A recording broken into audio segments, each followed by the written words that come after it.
ফতে ছবিটা কেমন হলো? কিল, মার্কো এই ছবিগুলো ভুলে যাবে, কারণ কিল আর মার্কো রিসেন্ট টাইমসে এমন ছবি যেই ছবিগুলোর যে ব্রুটালিটি, যে ছবিগুলোর যে অ্যাকশন, সেগুলো আমাদের মনে ভীষণভাবে জায়গা করে নিয়েছে এবং অডিয়েন্স সেই ছবিগুলো ভীষণভাবে পছন্দ করেছে। এবার এই যে ফতে ছবিটার প্রোমো, সেটা ভীষণ স্টাইলিশ এবং এর যে অ্যাকশন আর সোনু সুড সে একটা হিট ছবির দিক, আমি সেটার জন্য ভীষণ এক্সাইটেড ছিলাম। আমি ছবিটার রিভিউ পরে করছি, তার কারণ আমি কলকাতায় ছিলাম না, আমি ঘুরতে গিয়েছিলাম। যাই হোক, আমি ছবিটা দেখলাম এবং এখন টিকিটের দাম খুবই কম রেখেছে, যে কারণে আমার মনে হচ্ছিল ছবিটা লোকে দেখবে। লোকে প্রচুর পরিমাণে ছবিটা দেখেনি। এই ছবিটা কি সত্যি ভালো ছবি হলো, সেটা নিয়ে আমরা আজকের এই ভিডিওতে আলোচনা করব। দেখো, প্রথম কথা হচ্ছে এই ছবিটাকে একটা সুযোগ দেওয়া উচিত, এই ছবিটাকে অডিয়েন্সে দেখা উচিত, এটা আমার প্রথম মনে হয়। তার কারণ ছবিটাকে না স্টাইলিশ ওয়েতে সোনু সুদ বানিয়েছে এবং ছবির যে অ্যাকশন সেটা ভীষণভাবে প্রশংসনীয়। ছবির মধ্যে যে ব্রুটালিটি রয়েছে সেটা ব্যাপক। তবে ছবির মধ্যে কিছু সমস্যার কারণে এই ছবিটা কিল বা মার্কো যে স্ট্যান্ডার্ডে চলে যাচ্ছে সেই স্ট্যান্ডার্ডে যেতে পারেনি। এই ছবির গল্পটা আমি একটু করে বলছি। এখানে এই যে নেট দুনিয়ায় কিভাবে ফেক লোন, সেটার কবলে মানুষ পড়ছে এবং এটার আলটিমেটামকে এবং কিভাবে মানুষকে ফলো আপ করা হচ্ছে। সোনু সুড যাকে ভাবা হয়েছিল সে মারা গেছে, কিন্তু সে কোথায় রয়েছে এবং কেন সে ফিরছে এবং আলটিমেটলি কী হবে, এর থেকে বেশি জানতে হলে তোমাকে নিকটবর্তী সিনেমা হলে এই ছবিটা দেখতে হবে। ছবির পজিটিভ দিক, নেগেটিভ দিক, আমার কাছে ছবির জন্য কিছু পজিটিভ দিক রয়েছে এবং বেশ কিছু নেগেটিভ দিক রয়েছে। ছবির প্রথম যেটা পজিটিভ দিক সেটা হচ্ছে এই ছবির অ্যাকশন।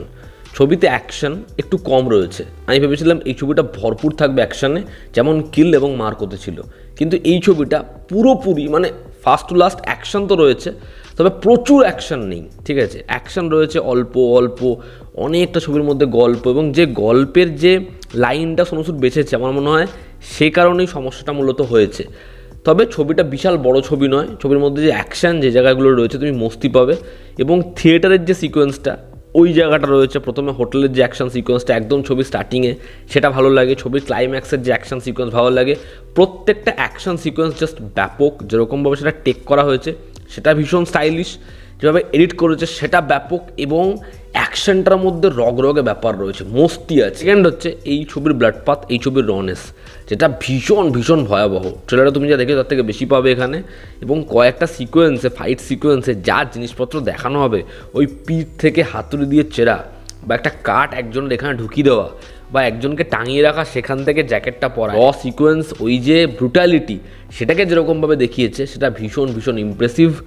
এই ছবির এডিট প্যাটার্নের মধ্যে, ছবির প্রেজেন্টেশনের মধ্যে তুমি ভীষণ রকম একটা স্টাইলিং পাবে, যেটা এই ছবির প্রোমোগুলোকেও খুব ইউনিক বানিয়েছে। ওই ব্লাড, কেচাপ যেরকমভাবে লাস্ট প্রোমোটা ড্রপ করা হয় সেটা ভীষণ স্টাইলিশ, এবং গোটা ছবির এক্সিকিউশনে তুমি ওই স্টাইলিংটা পাবে, যেটা আমার ভীষণ ভালো লেগেছে।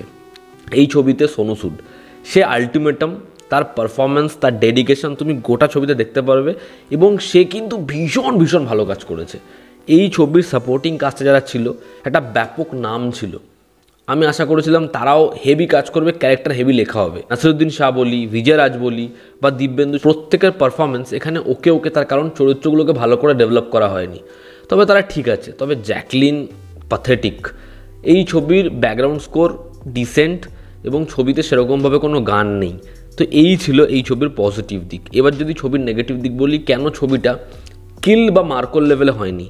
দেখো, কিল ছবিটা বড় করে ওয়ার্ক করার কারণ হচ্ছে সেই ছবির যে ইমোশনাল অ্যাসপেক্টটা, সেখানে যখন ওর গার্লফ্রেন্ডকেও হারাচ্ছে, ওই জায়গাটা এরকমভাবে ওয়ার্ক করে। একটা মা যখন তার ছেলেকে চোখের সামনে মরতে দেখছে, একটা বন্ধুকে যখন মেরে ফেলা হচ্ছে, ওই প্রত্যেকটা পয়েন্ট কিন্তু খুব সাধারণ মনে হতে পারে, কিন্তু ওগুলো ভেবে দেখো থিয়েটারে বসে দেখার সময় ভীষণভাবে আমাদেরকে ট্রিগার করে, আমাদের হেভি লাগে যে এটা কী দেখাচ্ছে, এরকমভাবে জিনিসটা হয়ে গেল, মানে এটা হতে পারে না, এ মরতে পারে না। এই ছবিটার ক্ষেত্রে সমস্যাটা হয় সেখানেই, কারণ এই ছবির কোনো ইমোশনাল কনফ্লিক্ট নেই, ছবিতে কোনো ইমোশনাল পয়েন্ট ওয়ার্ক করে না, যে কারণে এই যে এত বড় ওর জার্নি, এরকমও লড়াই, সেটা কখনো আমাদের কাছে ক্লিয়ারই নয়, সেটা ফিলই করা যায় না, যে কারণে ছবির অ্যাকশনটা আমাদেরকে ওরকম জায়গাতে নিয়ে যায় না যে মা রেখে আমরা দেখতে চাই, ওটা আমাদের ফিলই হয় না। দ্বিতীয় হচ্ছে ছবির গল্পটা যেটা বলছে এই নেট দুনিয়ায় কীরকমভাবে চক্রান্ত চলছে, আমরা কীরকমভাবে প্রতিনিয়ত ফাঁসছি, সেটার মাস্টারমাইন্ডকে এবং তাকে এলিমিনেট করা। এই যে প্লট, সেটার মধ্যে সোল কম পাওয়া যায়।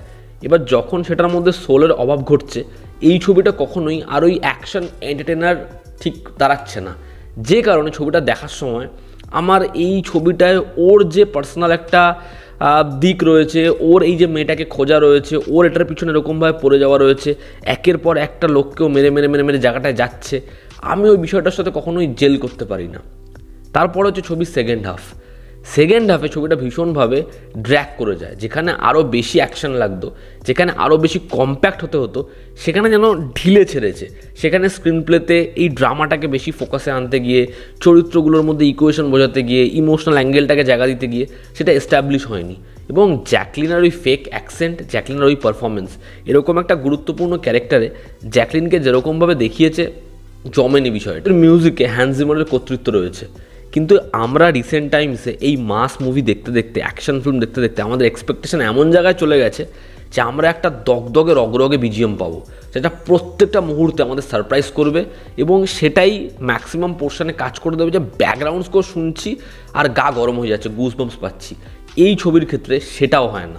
ওভারঅল ফাতে একটা ওয়ান টাইম ওয়াচ সিনেমা, তুমি ছবিটা ডেফিনেটলি একবার দেখতে পারো সোনু সুদের জন্য, এরকম তার অ্যাকশনের জন্য এবং ছবির রনেসের জন্য। ছবির মধ্যে ডেফিনেটলি অনেক সমস্যা রয়েছে, তবে এই ছবিটা কখনোই টাইগার শ্রফের রোদ্দি সিনেমাগুলোর মতো নয় যেগুলো বছরের পর বছর আসতে থাকে, বা এই ছবিটা এমনও নয় বিদ্যুৎ জামওয়ালের বহু অ্যাকশন ফিল্ম বা তার রিসেন্ট রিলিজ ক্র্যাকের মতো।